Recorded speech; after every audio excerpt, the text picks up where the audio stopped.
Hello स्टुडेन्टসকল, আজি মই লৈ আছোঁ তোমালোকৰ সন্মুখত এটা ভিডিঅ' যে সায়েন্সৰ বিজ্ঞানৰ কমন কুৱেশ্যন। এতিয়া প্ৰথম কুৱেশ্যনটো হ'ল একিউট ৰোগ বুলিলে কি বুজা, উদাহৰণ দিয়া। যিবিলাক ৰোগে খুব কম সময়ত আকস্মিকভাৱে দেখা দিয়ে আৰু কম দিনৰ বাবে ইয়াৰ প্ৰভাৱ থাকে, ইহঁতক একিউট ৰোগ বুলি কোৱা হয়।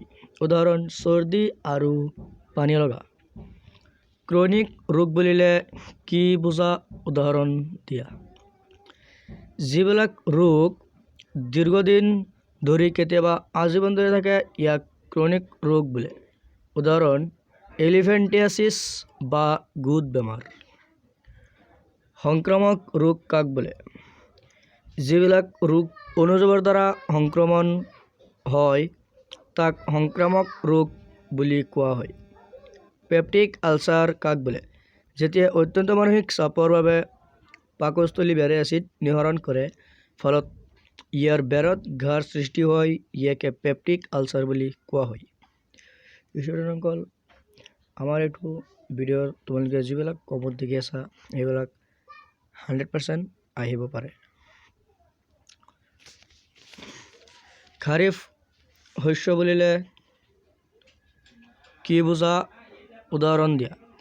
বাৰিষা কালত হোৱা শস্যক খাৰিফ শস্য বোলে। উদাহৰণ ধান আৰু সয়াবিন। বৰ্ণসংকৰণ পদ্ধতি বুলিলে কি বুজা? বৰ্ণসংকৰণ হ'ল জিনভাৱে পাৰ্থক্য থকা দুটা উদ্ভিদৰ মাজত কৰা প্ৰজনন পদ্ধতি।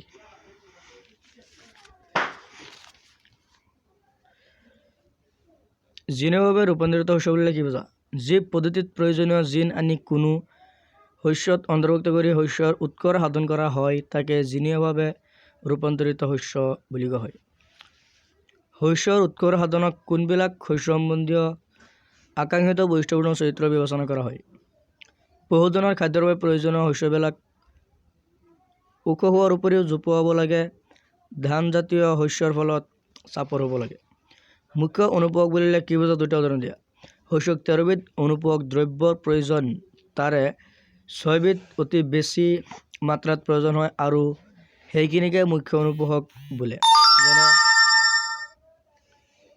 নাইট্ৰজেন আৰু কেলছিয়াম। কেঁচুমতা কি? কেঁচুৰ দ্বাৰাই পচন ঘটাই তৈয়াৰ কৰা সাৰক কেঁচুমতা সাৰ বোলে।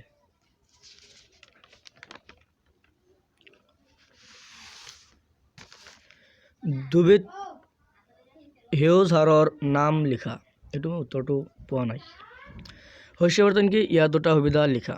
সুপৰিকল্পিতভাৱে একেডোখৰ মাটিতে এটাৰ পিছত এটাকৈ বিভিন্ন শস্যৰ খেতি কৰাকে শস্যবৰ্ধন বোলে।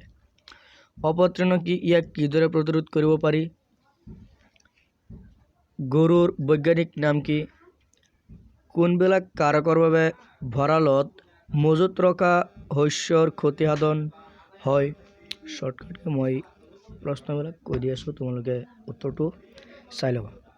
ব্ৰইলাৰ আৰু লেয়াৰৰ মাজত পাৰ্থক্য কি?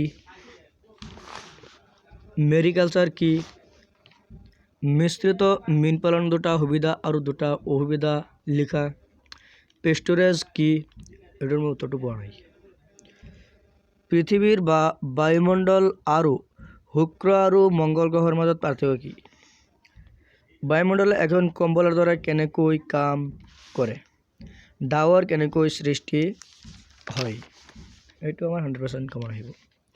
স্মগ কি? বায়ু প্ৰদূষণৰ তিনিটা কাৰণ লিখা। মাটি কেনেকৈ সৃষ্টি হয়? মাটিৰ ক্ষয়ভৱন বুলিলে কি বুজা?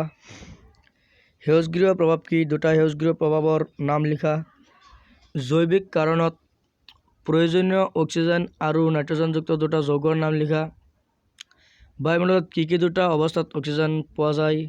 CFCৰ সম্পূৰ্ণ নাম কি? সুস্বাস্থ্যৰ বাবে প্ৰয়োজনীয় দুটা ব্যৱস্থা কি? পেপটিক আলচাৰ কি? এই ৰোগ সৃষ্টি কৰা বেক্টেৰিয়াটোৰ নাম কি? মেলেৰিয়া ৰোগ সৃষ্টি কৰা অণুজীৱৰ নাম কি? ভেকচিন শব্দটো কোনে আৱিষ্কাৰ কৰিছিল? অসংক্ৰাম্যকৰণ কি? শব্দ তৰংগৰ প্ৰকৃতি কি? পৰীক্ষাৰ সহায়ত প্ৰমাণ কৰা যে শব্দ সঞ্চালিত হ'বলৈ মাধ্যমৰ প্ৰয়োজন। তৰংগ দৈৰ্ঘ্য কাক বোলে? ইয়াৰ SI একক কি? কম্পনাংক কাক বোলে? ইয়াৰ SI একক কি? পৰ্যায়কাল কাক বোলে? ইয়াৰ SI একক কি? কম্পনাঙ্ক আৰু পৰ্যায়কালৰ মাজত পাৰ্থক্য কি এইবিলাকে আহিব আৰু ইয়াত আছে শব্দ তৰংগৰ কম্পনাঙ্ক আৰু তৰংগ দৈৰ্ঘ্য কিদৰে তাৰ দ্ৰুতিৰ সৈতে জড়িত আছে কোনটো মাধ্যমৰ শব্দৰ দ্ৰুতি সৰ্বোচ্চ অনুৰণন কি ইয়াক কিদৰে কমাব পাৰি শব্দৰ পুনৰ্প্ৰণ প্ৰতিফলনৰ দুটা ব্যৱহাৰ লিখা ইয়াত আছে আৰু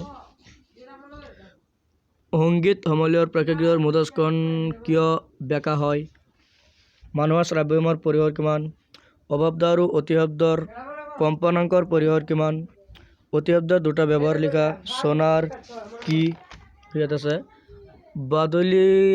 বাদলীৰ শিকাৰ পদ্ধতি বৰ্ণনা কৰা এইখিনি আমাৰ কমন আহিব সায়েন্সৰ বছৰীয়া পৰীক্ষাত আৰু তোমালোকে যদি ভিডিঅ'টো ভাল লাগে থাকে চেনেলটো সাবস্ক্ৰাইব কৰিবা লাইক কৰিবা কমেণ্ট কৰিবা আৰু শ্বেয়াৰ কৰিবা থেংক ইউ